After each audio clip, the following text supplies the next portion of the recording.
মামা হ্যাঁ আমার আটটা দেখেনছে এর আগে তো আর দেখে কিছু কইছিলেন তো এটা তো কথা কামে মিলছে আমার দেখেনছে আরেকটা বার। তুমি আবার আড্ডা আবার আইছো। হ্যাঁ, তুমি তোমার বাপ মায়ে তোমার নামটা কি রাখছে? মোহাম্মদ বিপ্লব। তুমি হিন্দু না মুসলমান? মুসলমান। একবার কও বিসমিল্লাহ, বিসমিল্লাহ। আরেকবার কও সুবহানাল্লাহ। সুবহানাল্লাহ। নাম গুলো নিলে ভালো না ক্ষতি? ভালো। তোমারে কটা কথা বলে দে যাই, কথা কটা নিয়ম কারণ মাইনা চলবা।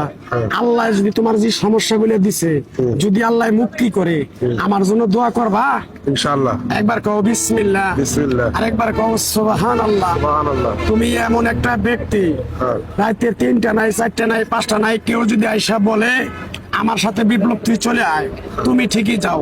তুমি যদি বিপদে পড়ে কোনো বেটারে ডাক দাও, তারা আইসা কোনোদিন সাড়া দেয় না। কথাটা ঠিক না বেঠিক? ঠিক। রাগ করলা না। তুমি আমার কথা বলে বুঝতে পারছো? জি। তুমি তো এর আগে আমার দিকে হাত দেখাইছিলে, জি। কাজ হয়েছিল কি?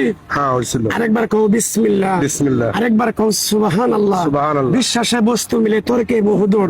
আমার ওস্তাদে বলছে, পাগলা রে, তুই আমার সাথে ন্যাংটার দেশে 40 বছর থাকলি, তুই বাংলাদেশে চলে যাবি। আমি তো আর বাংলাদেশে যাব না, তোরে আমি এক টুকরা সাদা লজ্জাপতির গাছ দিয়ে যাই।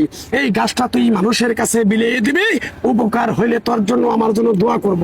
কথাটা কি কইছি বুঝতে পারছ? জি। রাগ করলি? না। আরেকবার কও বিসমিল্লাহ, বিসমিল্লাহ। আরেকবার কও সুবহানাল্লাহ। সুবহানাল্লাহ। আমার কথাটা বুঝতে পারছ? জি। রাগ করলি?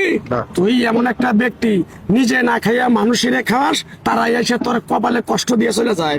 ঠিক না বে ঠিক? ঠিক। এই কথাগুলো আগে পিছে বলছিলি? না। আমার ওস্তাদে বলছে, পাগলা রে, এই গাছটা সবার হাতে তুলে দিবি, উপকার হলে তোর জন্য আমার জন্য দোয়া করব। জি। কথাটা কি করছি বুঝতে পারছ? জি। রাগ করলি? তুই আমার কথা বলে তুই কিরকম বিশ্বাস করছ? তোরে